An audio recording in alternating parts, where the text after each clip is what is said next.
Bismillahirrahmanirrahim. Alhamdulillahirrahmanirrahim. Wabillahi nasta'in ala umuri dunya waddin. Wassalatu wassalamu ala asrofil anbiya'i wal mursalin wa ala alihi washabbihi ajma'in. Asyhadu an la ilaha illallah wahdahu la syarika lah, al-malikul haqqul mubin. Asyhadu anna Muhammadan abduhu wa rasuluhu la nabiyya ba'dahu. Allahumma shalli wa sallim wa barik ala nabiyyina Muhammadin sallallahu alaihi wasallam wa ala alihi wa sahbihi ajma'in.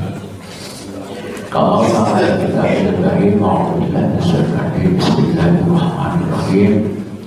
Ya ayyuhalladzina amanu taqullaha haqqa tuqatih wa la tamutunna illa wa antum muslimun.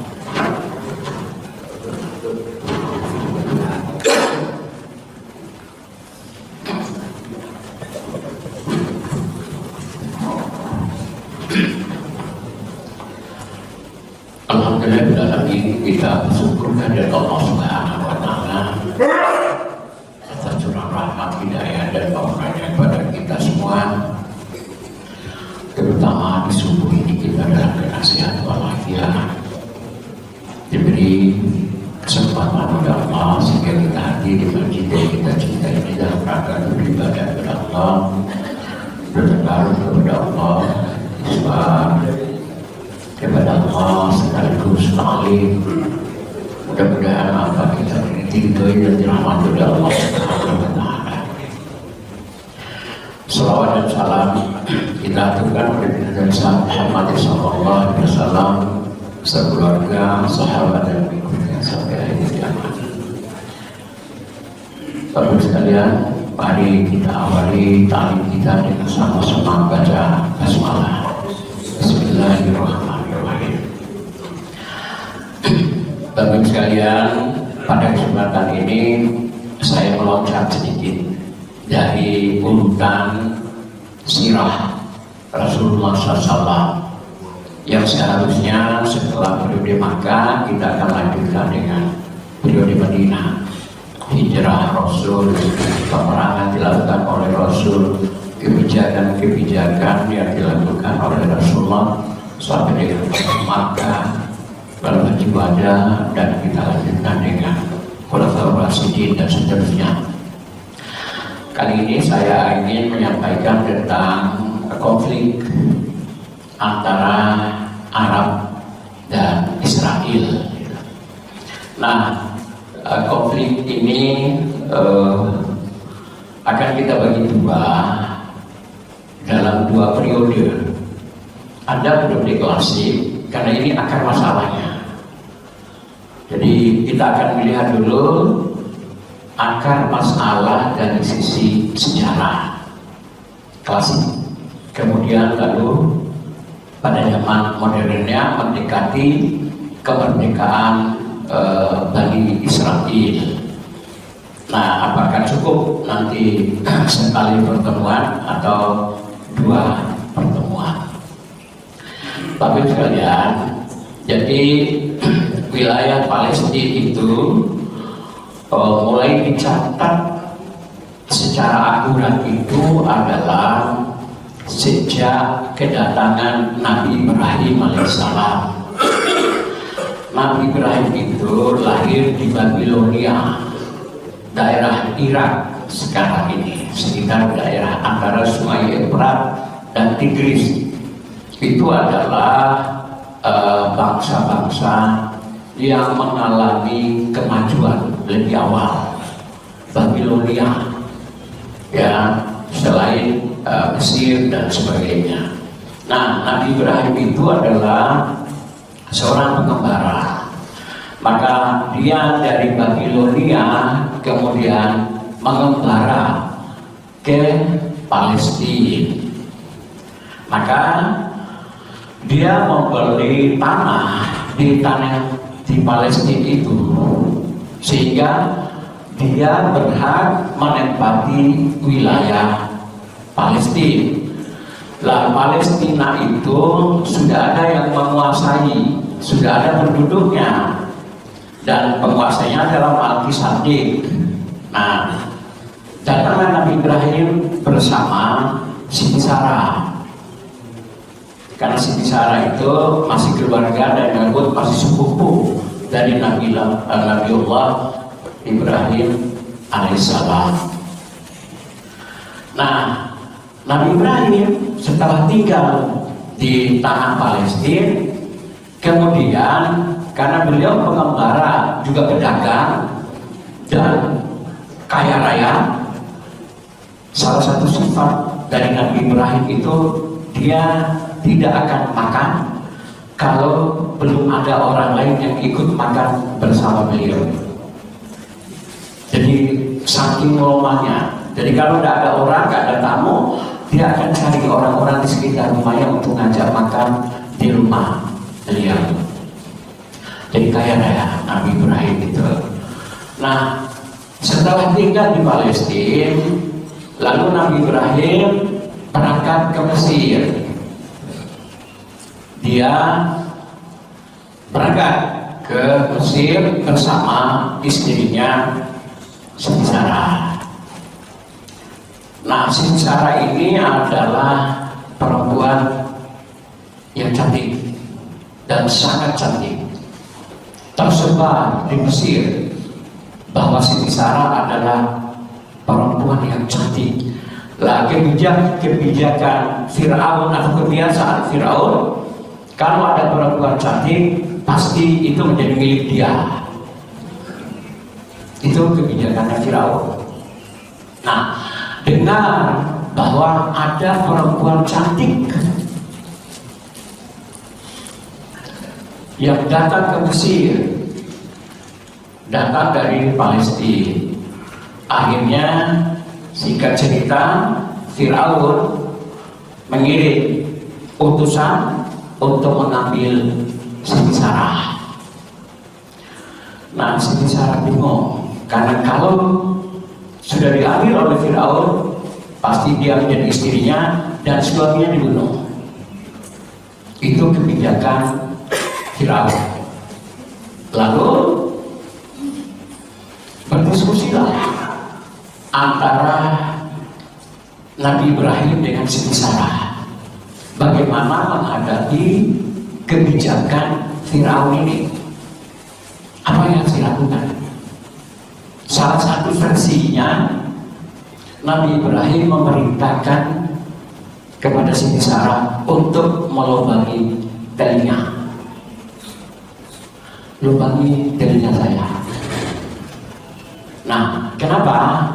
Karena kalau perempuan itu dilubangi telinga, berarti itu adalah tanda budak. Dilubangi telinga. Karena wanita-wanita Bani Israel yang ada di Mesir itu dilubangi telinganya.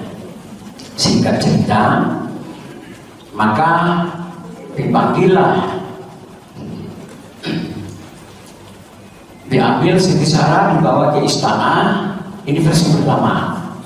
Fir'aun melihat bahwa Siti Sarah dilubangi telinganya, berarti itu budak. Akhirnya Siti Sarah dikembalikan ke Nabi Ibrahim, sekaligus hadiahnya adalah memberikan satu budak dari Fir'aun, yaitu Siti Hajar. Nah, setelah itu kemudian Sarah bertemu dengan Nabi Ibrahim.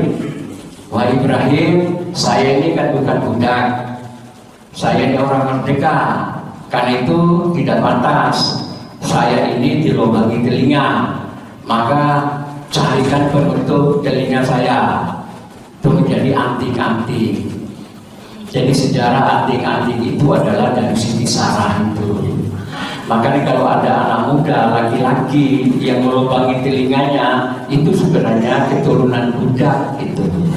Jadi bukan dibanggakan kalau tahu sejarahnya.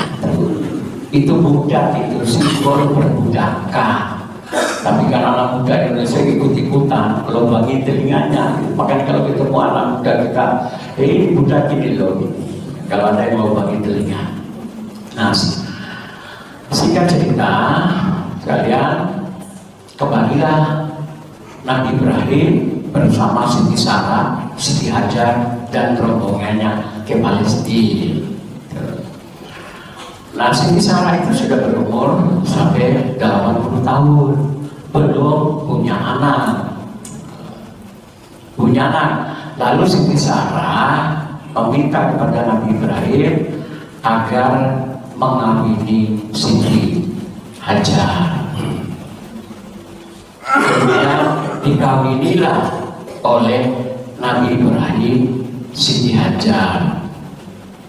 Nah, tapi ini sifat perempuan, walaupun tadi disuruh kawin lagi, ternyata Nabi Ibrahim lebih sayang, tambah sayang kepada Siti Hajar. Cemburulah Siti Sarah, itu perempuan aslinya. Walaupun dia yang memerintahkan untuk mengawini, ternyata cemburu juga gitu. Nah, kemudian lalu lahirlah Ismail dari Siti Hajar. Tambah cemburu Siti Sarah karena Nabi Ibrahim sudah umur 80 tahun belum punya anak, dan ini ada anak yang gagal. Maka Nabi Ibrahim tambah sayang kepada Siti Hajar dan Ismail. Karena itu Siti Sarah tambah cemburu, lalu meminta kepada Nabi Ibrahim agar membawa keluar Siti Hajar dan Ismail. Maka itulah yang membuat kenapa Nabi Ibrahim alaihissalam membawa Hajar dan Ismail ke Makkah, ke Makkatul Mukarramah. Maka tinggallah Ismail bersama Siti Hajar di Makkatul Mukarramah. Ya, Nabi Ibrahim kembali ke Palestina, berkumpul lagi dengan Siti Sarah. Mohon maaf ini, Pak itu saya sudah cerita belum ini? Belum ya. Sejarah itu kan separuhnya cerita. Itu sejarah. Nah, lalu kembali Siti Sarah, Nabi Ibrahim berkumpul dengan Siti Sarah. Kekuasaan Allah, Siti Sarah hamil. Lahirlah yang namanya Ishak. Jadi Ishak itu dari Siti Sarah, Ismail dari Siti Hajar. Lah Ishak melahirkan Yakub, yaitu Nabi Yakub. Nabi Yakub itu melahirkan 12 anak. Salah satu anaknya adalah Yusuf. Nah, anak-anak Yakub inilah yang disebut dengan Bani Israel. Jadi Bani Israel itu adalah anak-anaknya Yakub. Nah, ini mulai watak aslinya Bani Israel ini, ya.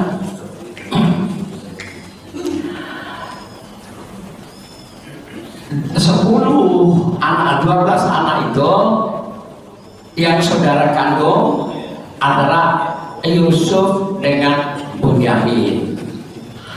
Yusuf itu sebagai kita tahu bersama adalah yang paling gagah dan yang paling dicintai oleh Nabi Yakub. Paling dicintai. Karena paling dicintai, maka mereka benci kepada Nabi Yusuf. Jadi itulah karakter pertama Bani Israel itu adalah pembenci dan pembohong. Nanti kita lihat ayatnya. Karena mereka benci, iri kepada Nabi Yusuf, lalu Nabi Yusuf sebagai kita tahu semua lalu dibuang, dimasukkan ke dalam sumur, kemudian diambil oleh musafir dan diperbudak, kemudian dijual kepada penguasa Mesir Al-Aziz itu. Nabi Yusuf berhasil, walaupun sempat di penjara dulu, kemudian lalu menjadi penguasa di Mesir. Ini bedanya Nabi Yusuf dengan pejabat kita. Kalau Nabi Yusuf itu di penjara dulu baru menjadi pejabat. Kalau pejabat kita itu pejabat dulu lalu penjara. Jadi terbalik. Ya, jabat dulu baru di penjara. Kalau Nabi Yusuf di penjara dulu baru jadi pejabat. Jadi teruji. Walaupun di penjaranya karena fitnah. Nah, jadilah Nabi Yusuf menjadi bendahara menteri keuangan di Mesir. Lalu datanglah saudara-saudaranya yang berdagang ke Mesir. Singkat cerita, semua saudara-saudara Nabi Yusuf termasuk Nabi Yakub itu diundang untuk tinggal di Mesir. Dari seluruh keturunan anak dari Nabi Yakub, termasuk Nabi Yakub, itu mereka hidup dan tinggal di Mesir. Nah, karena orang Bani Israel ini memang orang-orang yang cerdas, orang-orang yang pintar memang. Walaupun riset terakhir, kalau dibandingkan dengan kecerdasan Iran, orang Iran ternyata lebih cerdas orang Iran. Makanya gak heran kalau Iran itu bisa membuat apa itu, rudal dan lain sebagainya itu, kan memang cerdas. IQ-nya itu 100,6 rata-rata. Kalau Israel itu sekitar 97 IQ-nya. Kalau Indonesia itu 76.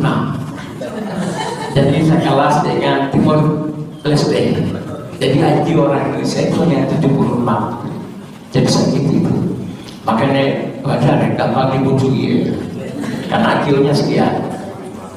Dibodohin aja gitu. Oh IQ-nya segitu kok ya. Kok mau menguasai negara gitu, ya udah. Kalian jadi pejabat aja, tapi kami yang mengendalikan. Ya karena bodoh itu.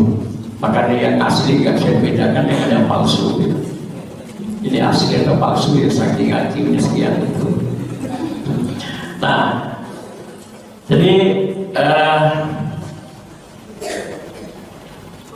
maka seluruh keluarganya didatangkan oleh Nabi Yusuf dan tinggal di Mesir. Karena kita itu cerdas memang, dan otaknya itu otak bisnis memang. Itu otak Bani Israel, otak dagang.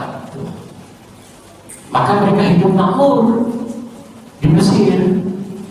Makmur mereka, kaya raya, menimbulkan kebencian terhadap orang-orang Bani Israel oleh orang-orang Mesir. Masa mereka ini pendatang? Kok mereka yang menguasai kita? Mereka yang mengendalikan kita. Ekonomi dikuasai oleh mereka. Lalu keluhan itu dilaporkan kepada Firaun. Lah Firaun responnya beda dengan pejabat kita. Apa yang dilakukan oleh Firaun? Semua yang laki Bani Israel dijadikan budak, diperbudak oleh Firaun. Dan pada saat tertentu Firaun bermimpi akan hadir dari Bani Israel ini seorang penguasa yang akan mengendalikan dan merebut dia. Akhirnya yang laki dibunuh dan yang perempuan dibiarkan hidup, tetapi dihina dan sebagainya. Jadi budak orang-orang Bani Israel ini. Itu bedanya penguasa Mesir. Kalau penguasa Indonesia, ada orang kaya dimanfaatkan untuk memperkaya diri dan keluarganya. Tidak apa-apa kamu menguasai Indonesia, yang penting aku dirawat gitu, dibiayai. Kalau Firaun enggak, walaupun satu sisi itu jahat ya, tapi ternyata bagus untuk negaranya, untuk rakyatnya. Firaun itu akan ada guyunan pada saat tertentu sebenarnya lebih bagus penguasa Firaun ya. Jadi kalau ada orang asing yang menguasai negeri ini, ya sudah dirampas hartanya, kekayaannya. Nah, diperbudak oleh Firaun, ya.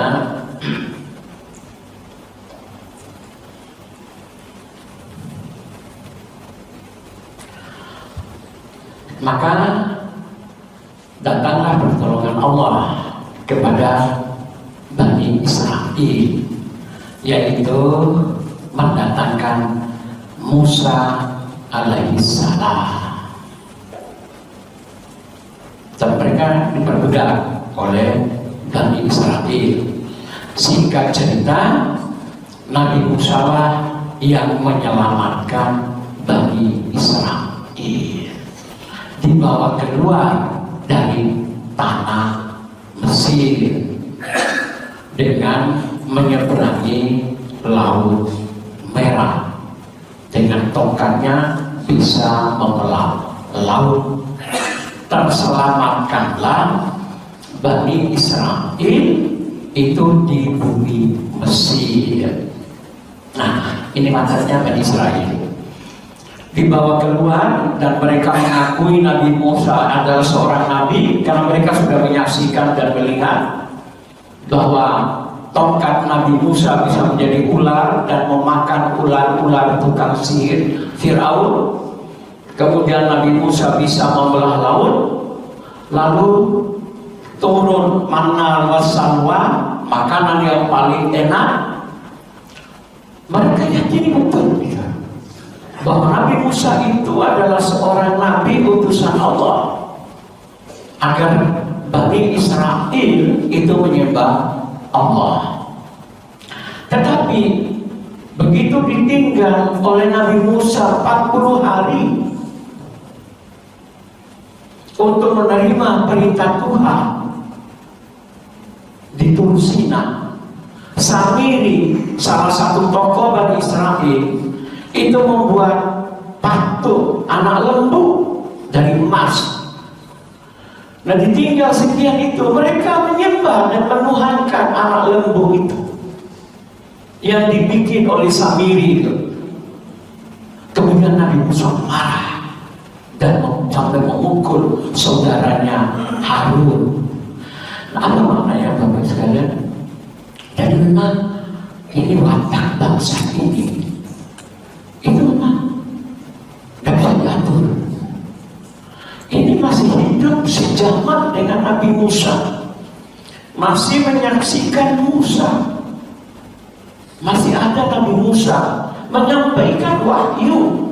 Hanya ditinggal sebentar saja, itu sudah kembali syirik musyrik.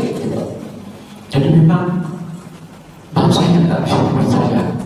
Makanya bersyukur juga Iran itu sekarang diajak damai itu gak mau. Kalau saya jangan mau itu, bangsa membohong betul ya. Tapi juga kadang-kadang ya kita bingung juga. Ini kan buminya Nabi Ibrahim ya. Kalau anak Yakub itu kan cucunya. Iya. Kalau anak-anak Yakub berarti cici dia. Cicinya Nabi Ibrahim alaihissalam. Ya bingung juga ya berarti ya. Cucu cici. Tapi perilakunya, tapi gak kaget juga anak Nabi Nuh itu kan juga ikan kepada Allah itu. Istrinya Nabi Lut juga ikan. Nah, itulah karakter Nabi Bani Israel. Jadi saya jadi ada mereka ini karakternya itu peneliti, pembohong. Wajah awal Isa'an ya beku. Mereka datang kepada bapaknya setelah memasukkan Nabi Yusuf ke dalam sumur itu pada sore hari sambil menangis, itu ya. Qalu ya abana inna dhahabna nastabiqu wa tarakna Yusufa indah mata'ina fa'akalu itu wa ma'akami mu'inin lana walau kunna shadiqin. Ya kami tidak bermain, kami tinggal, ternyata dia dimakan oleh serigala. Walaupun kami ini benar, engkau tidak akan percaya. Nah, itu betapa mereka ini adalah pembohong Bani Israel. Nah, juga membangkang yang tadi itu baru ditinggal hanya sekian hari, lalu mereka sudah membangkang terhadap anak Musa alaihissalam. Zalim, membunuh para nabi ya, jika tidak sesuai dengan keinginan mereka. Ibnu Al-Qayyim itu pernah mencatat, pernah satu waktu Bani Israel itu membunuh 70 nabi di pagi hari. Mereka membunuh. Sore harinya mereka membuka pasar, mereka jualan. Apa artinya? Walaupun mereka membunuh sekian nabi itu, seakan-akan tidak ada apa-apa gitu. Habis membunuh, sorenya mereka jualan, buka pasar. Jadi seakan-akan tidak terjadi apa-apa. Jadi betapa sadisnya karakter mereka ini. Ibnu Al-Qayyim. Karena mereka membunuh apabila nabi itu tidak sesuai dengan cara berpikir mereka. Mereka ini sombong. Kenapa sombong? Karena mereka ini merasa adalah nahnu abna'ullah wa ahibbahu. Kami ini adalah anak-anaknya Allah dan kekasihnya. Jadi itu kenapa misalnya Hitler dulu membunuh Yahudi itu di Holocaust itu. Kenapa? Karena memang bangsa ini adalah bangsa yang sombong. Jadi dimanapun mereka berada,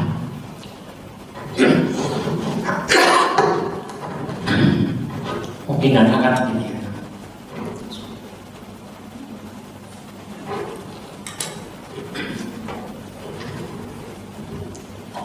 Mereka adalah orang yang eksklusif, tertutup, karena merasa diri ras unggul. Mereka merasa lebih unggul daripada orang Eropa, Jerman. Itulah yang membuat salah satu adalah kebencian itu terhadap orang-orang Yahudi itu, karena merasa bahwa mereka ini adalah orang unggul, orang terbaik, anaknya Allah dan kekasihnya Allah. Nah, itu juga lah Bapak Ibu sekalian, kenapa orang-orang Eropa itu mendukung berdirinya negara Israel. Seluruh Eropa,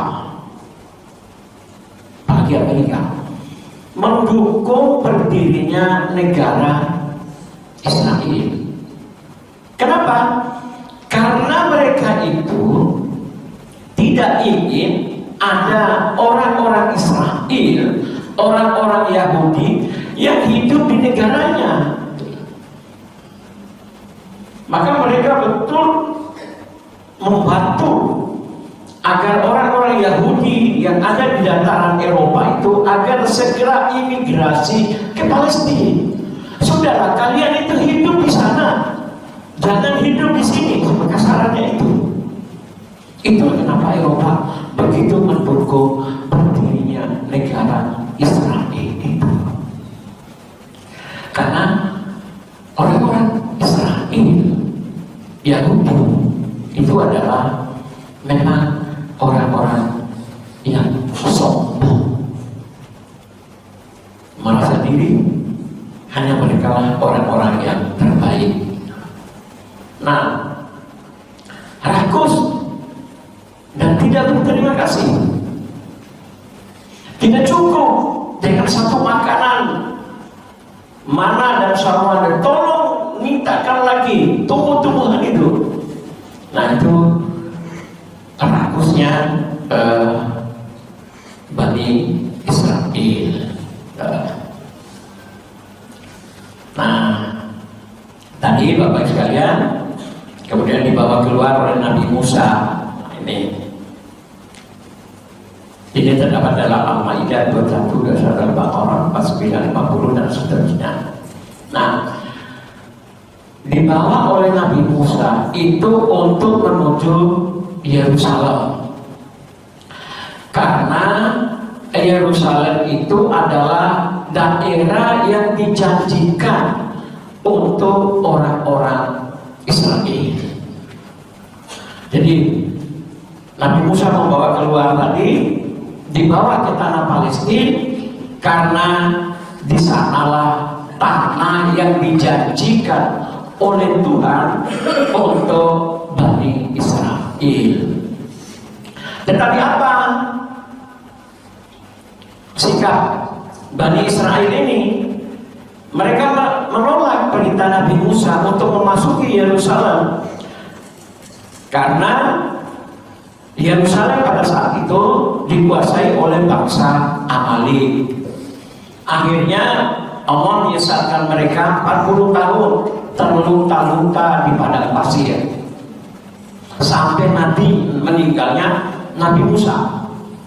Mereka tidak masuk ke Yerusalem karena mereka sendiri nggak mau masuk. Akhirnya mereka terlunta-lunta di sekitar Yerusalem, tidak bisa masuk. Karena itu makanya Nabi Musa itu tidak berada di wilayah Palestina, tapi di luar Palestina, sudah dekat dengan Yordan. Karena Nabi Musa tidak masuk ke Palestina. Wa idza najaynakum min ali fir'auna yasumuna su'al-'adzab yadhbihuna abna'akum wa yastahyuna nisa'akum wa fi dzalikum balagh min rabbikum 'azim. Tadi itu Israel Mesir nanti di bawah. Nah ini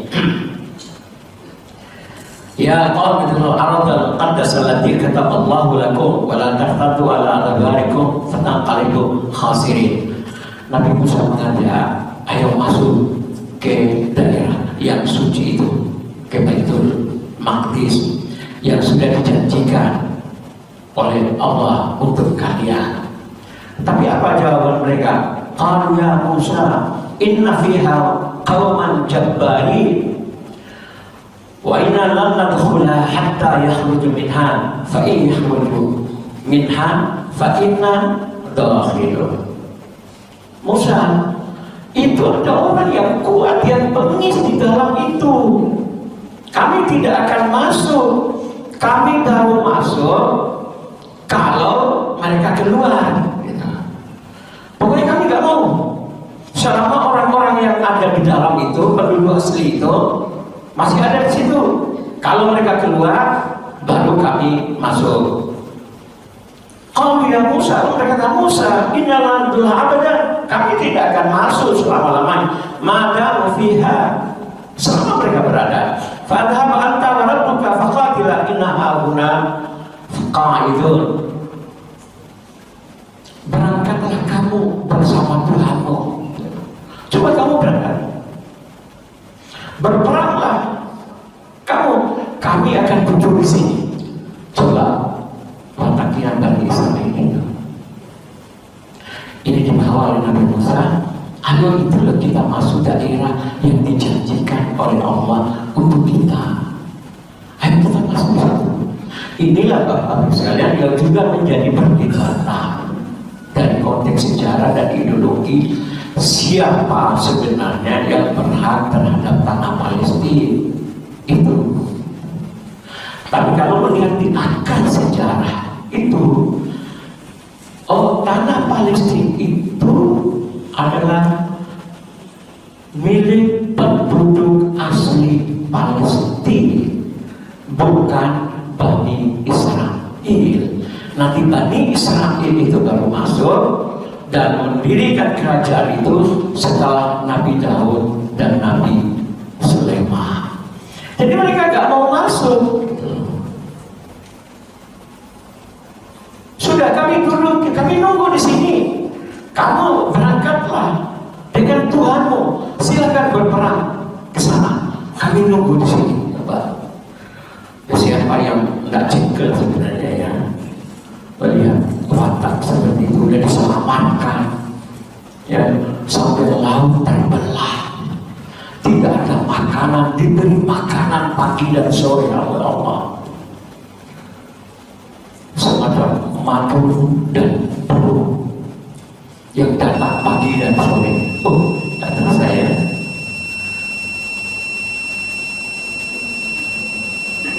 nah, tadi kan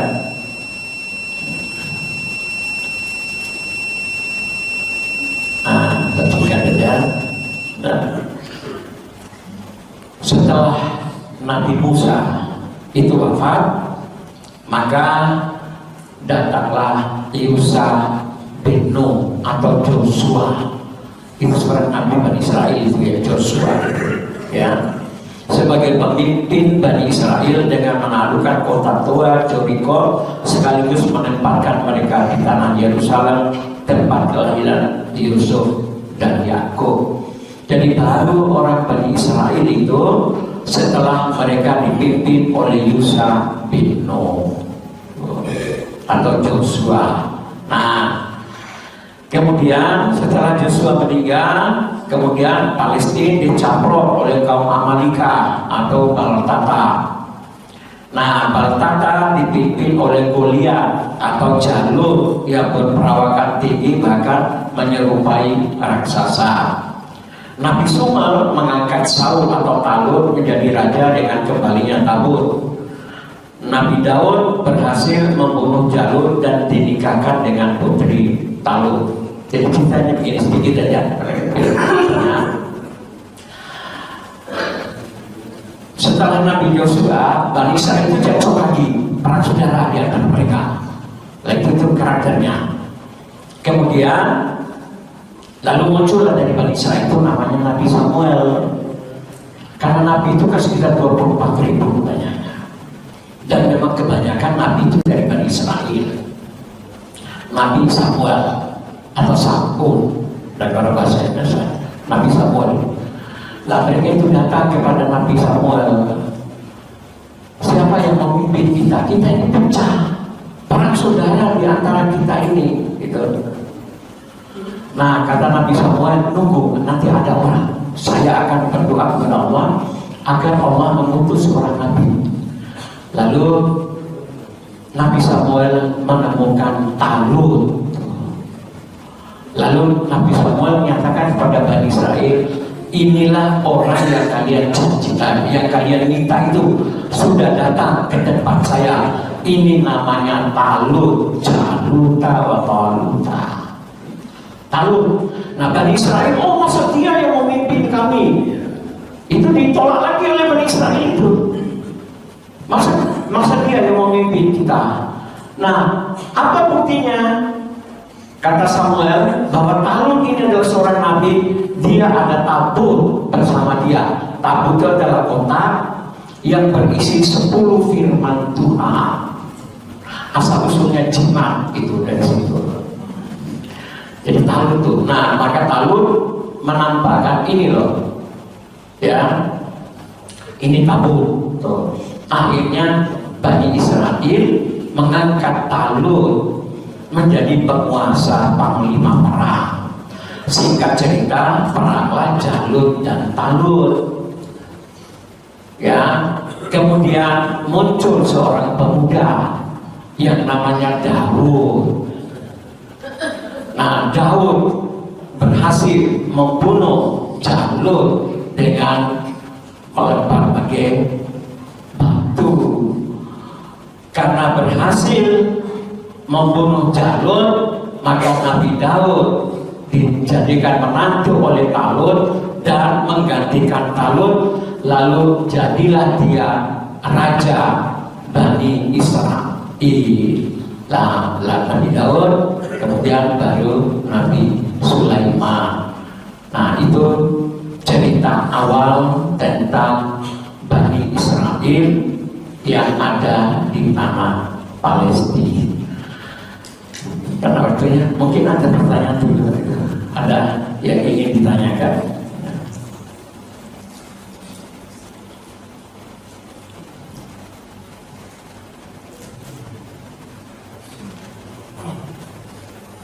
Oke, monggo. Tanya Ustaz, kenapa Nazi Jerman sangat membenci orang Yahudi? Sehingga ingin dibunuh. Jadi semua orang Yahudi ini yang ada di Eropa waktu itu dibunuh oleh Nazi Jerman. Demikian Ustaz, terima kasih. Terima kasih.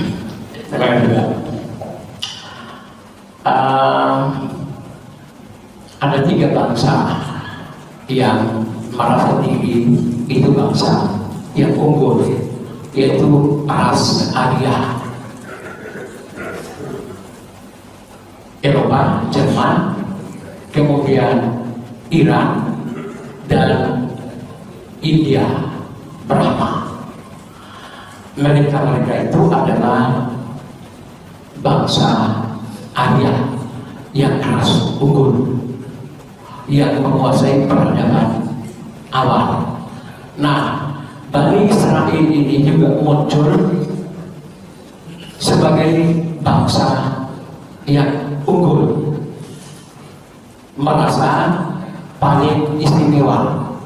Nah, karena merasa paling istimewa, maka mereka menganggap bangsa-bangsa lain itu adalah budak-budak mereka.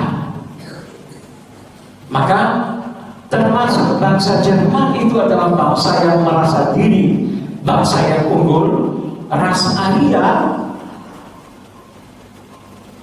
merasa bangsa yang terhormat. Kemudian muncul bangsa Israel Yahudi juga yang merasa ras unggul dan menguasai perekonomian. Mereka menguasai dan menguasai ilmu pengetahuan dan memang cerdas. Einstein itu kan dari Jerman, kemudian lari ke Amerika waktu Holocaust itu, kemudian dimanfaatkan oleh Amerika untuk membuat bom atom. Jadi cerdas. Nah, maka Hitler itu tidak ingin ada bangsa manapun itu yang mengungguli bangsa Jerman.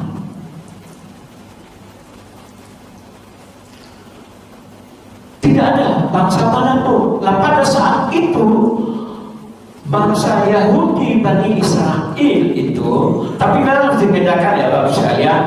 Ada Israel, ya, ada Bani Israel dan ada Yahudi.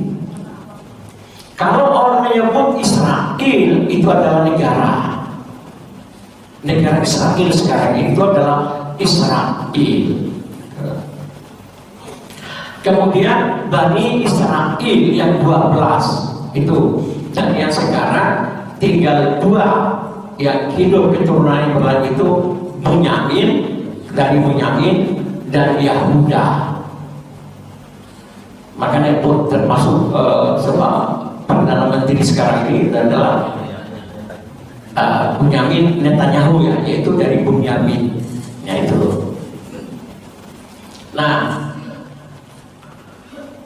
mereka itu, nah, bangsa Jerman, Hitler itu tidak ingin ada bangsa yang mengungguli bangsa Jerman. Maka itu salah satu faktornya adalah karena persoalan ras. Tetapi sebenarnya adalah yang paling utama lagi itu adalah karena dominasi ekonomi. Dominasi ekonomi, karena sejak abad ke-18 itu hampir perekonomian dunia itu adalah banyak dikuasai oleh orang-orang Yahudi dan sampai sekarang berkuasa. Jadi antara lain itu faktor itu yang adalah kebencian Hitler. Walaupun ada menyebutkan ada pengkhianatan dari Bani Israel, karena pada saat itu Jerman sedang bermusuhan dengan Prancis dan Inggris, dan ternyata banyak orang-orang Yahudi Bani Israel itu menjadi mata-matanya Prancis dan Inggris. Nah, tapi yang paling faktual menurut saya adalah dua faktor itu, persoalan ras dan dominasi ekonomi. Oke, ada yang lain? Sudah? Oh, masih.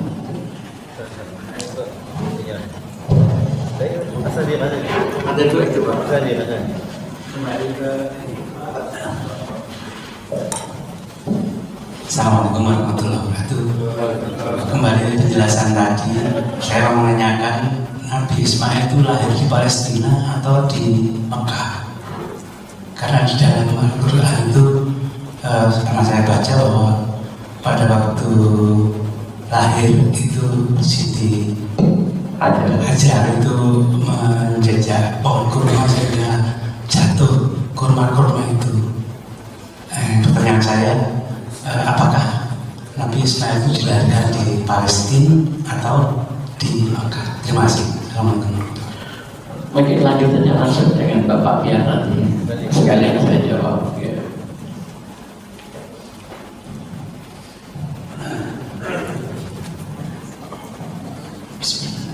Assalamualaikum Ustaz. Jadi mungkin dari pernyataan Ustaz, di bangsa Yahudi itu menguasai ekonomi di abad ke-18. Jadi terus tadi berkata juga Ustaz, untuk bangsa Yahudi sampai sekarang pun menguasai untuk sistem ekonomi.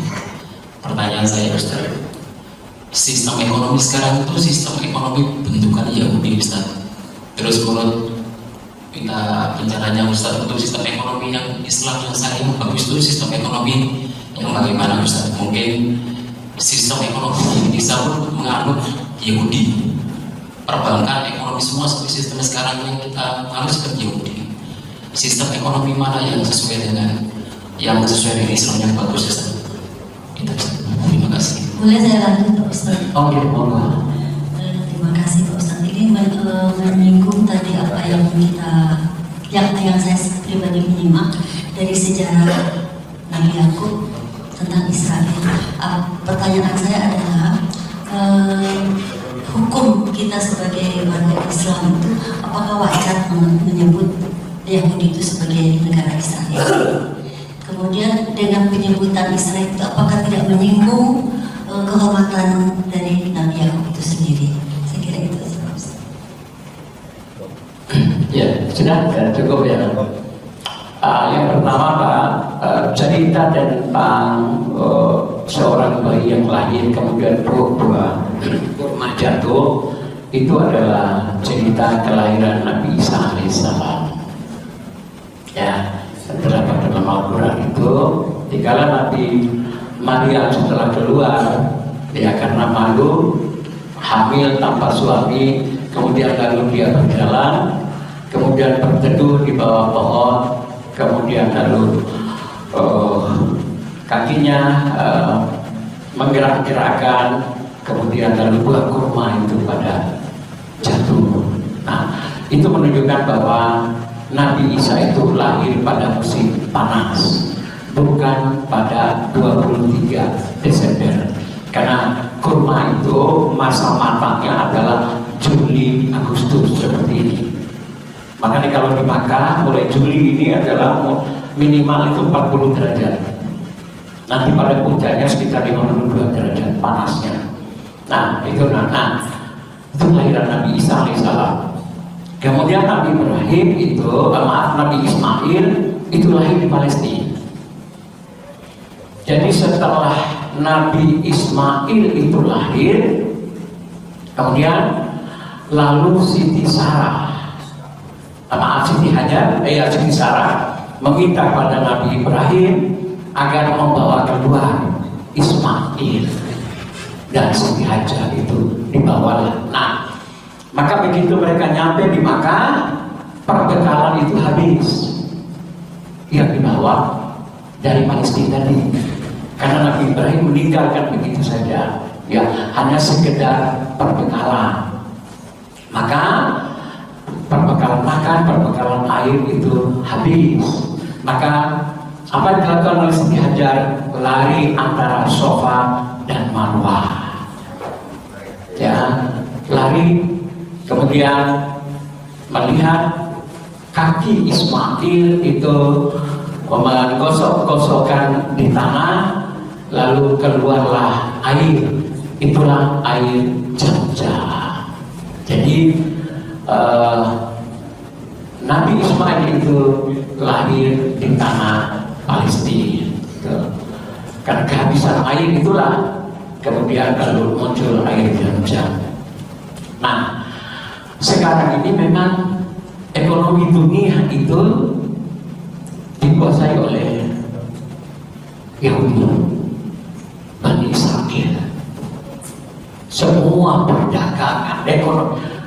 Tapi hebatnya orang Bani Israel ini, orang Israel Yahudi itu, mereka yang menguasai rokok. Tapi tidak ada satupun orang Yahudi itu yang rokok. Nah itu hebatnya itu. Mereka produksi rokok seluruh itu, semua saham itu adalah mayoritas miliknya Yahudi. Pabrik rokok, bir dan sebagainya itu. Tapi mereka gak ada yang rokok. Nah ini juga contoh, ada seorang Amerika yang melakukan riset sekitar 8 tahun. Kenapa rata-rata orang Yahudi itu cerdas? Anak-anaknya itu cerdas. Rahasia yang pertama, selama istrinya hamil, haram bagi suaminya untuk rokok. Jangankan rokok, masuknya asap rokok ke dalam rumah itu diharamkan. Yang kedua, ibu-ibu hamil Israel itu, begitu ibunya hamil, yang dilakukan oleh ibu itu adalah mengisi TTS matematik, TTS, agar merangsang otak. Jadi ibu itu berpikir terus, jadi lari situ TTS itu untuk bisa, sehingga sang ibu itu terus berpikir, maka anak jadi cerdas. Yang ketiga itu adalah mendengarkan lagu-lagu klasik. Lagu klasik. Jadi begitu ibu hamil, itu yang didengarkan itu lagu-lagu klasik itu. Lah kita sebenarnya melebihi itu Al-Quran. Maka begitu itu hamil, dengarkan Al-Quran sepanjang hari kepada bayi yang ada di dalam kandungan itu. Dan yang keempat, itu kenapa mereka cerdas itu? Mereka tidak akan memakan kepala ikan. Ibu hamil itu nggak tahu apa rahasianya, tetapi mereka tidak memakan kepala ikan, hanya badannya dan ekornya. Kepala tidak akan dimakan oleh ibu hamil. Yang kelima, mereka tidak akan mencampur makanan antara daging dan ikan. Jadi kalau daging ya daging saja, jangan ikan. Kalau ikan ya ikan. Jadi itu. Tapi selama ibu hamil itu yang dimakan adalah ikan laut. Maka bagus saya praktekkan aja. Kalau punya menantu apa? Berikan makanan ikan laut aja kepada ibu. Jangan daging, pasti akan cerdas. Pasti kita akan itu kalau suruh makan ikan laut. Nah, ekonomi kembali benar-benar. Ekonomi kita sekarang memang ekonomi riba, terutama perbankan. Tapi yang menjadi persoalannya adalah bagaimana kita mengelola ekonomi itu tanpa bank. Itu yang paling susah. Sekarang belum ditemukan. Kalau cara berdagangnya dulu kan pada masa Rasulullah adalah barter, dan Rasulullah waktu pindah hijrah ke Makkah untuk mengalahkan perdagangan Yahudi itu adalah karena Yahudi itu curang. Para sahabat itu lapor kepada Rasulullah, Ya Rasul, ekonomi kita ini dikuasai oleh orang-orang Yahudi. Kenapa? Karena mereka kalau jual itu mereka pasti mengurangi timbangan. Nah kata Rasul, nah lawan mereka. Caranya bagaimana? Kalian lebihkan timbangan itu. Lebihkan. Anggap itu sebagai sedekah. Jangan kurangi, lebihkan. Karena pedagang-pedagang muslim itu kalau nimbang pasti lebih. Akhirnya orang-orang yang belanja ke tokonya orang Islam karena dilebihkan. Akhirnya matilah ekonomi Yahudi itu. Itu yang dilakukan oleh Rasulullah. Yang kedua, sistem Yahudi punya tanah, bangun lapak, itu dibayar berapa bulanan atau tahunan oleh Rasul. Dua, kalau memang kaya betul seperti Abdurrahman bin Auf, itu bangun aja lapak, dia mereka suruh orang Islam untuk berdagang di situ. Yang kedua, jangan suruh mereka nyewa, tetapi bagi hasil. Berapa keuntungannya dibagi kepada pemilik tanah, jadi tidak disewa. Nah kembali bapak sekalian, ekonomi sekarang ekonomi baru, dan itu yang paling repot. Semuanya itu serba riba dan riba. Karena itu kenapa orang-orang Eropa, Amerika itu takut sekali bagaimana jangan sampai umat dunia Islam itu memimpin dunia. Jangan sampai Islam itu memimpin peradaban dunia. Maka segala cara jangan sampai. Kenapa? Jika umat Islam yang memimpin dunia, peradaban dunia, pasti lokalisasi tidak ada, perjudian tidak ada, minuman keras tidak ada. Padahal itu sumber pendapatan yang luar biasa dari perjudian, dari minuman keras, dari pelacuran dan lain sebagainya itu. Maka kalau andaikan Islam yang memimpin dunia, semua itu tidak akan ada. Maka mereka takut betul bagaimana jangan sampai Islam itu memimpin peradaban dunia seperti yang terjadi pada abad klasik. Karena Islam itu pernah memimpin dunia sekitar 700 tahun. Tapi pada saat waktunya nanti akan saya cerita kenapa bisa runtuh seperti ini umat Islam itu. Jadi memang kita belum bisa keluar dari jebakan ekonomi ribawi ini. Ada ekonomi kapitalis yang menindas ini belum. Saya kira itu karena waktunya insya Allah nanti kita lanjut ya karena waktunya. Oh masih ada. Oh ya. Yang saya tanyakan di sini adalah tentang Israel. Israel itu kan menurut Pak Ustadz tadi adalah keturunan Nabi Yakub. Yang menjadi pertanyaan penting buat saya adalah apakah wajar kita menyebutkan negara Yahudi itu sebagai negara Israel, dan juga itu apakah tidak merupakan pengkhianatan kita kepada Nabi Yakub? Saya kira itu. Penyebutan anak-anak Nabi Yakub sebagai Bani Israel itu adalah Al-Quran. Jadi itu Al-Quran yang menyebut anak-anaknya Yakub itu adalah sebagai Bani Israel. Nah, ternyata kan walaupun itu anaknya Nabi Yakub, cicitnya Nabi Ibrahim, ternyata tidak semuanya juga baik.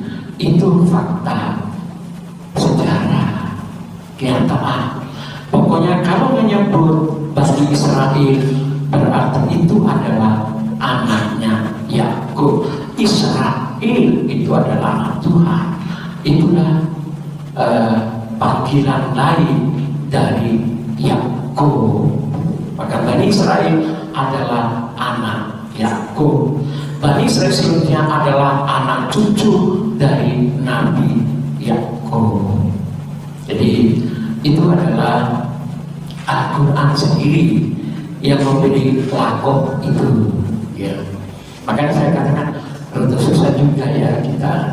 Gimana ya cicitnya Nabi Ibrahim kok begitu perilakunya gitu. Tapi Allah Allah itu jadi itu jadi di Bani Israel.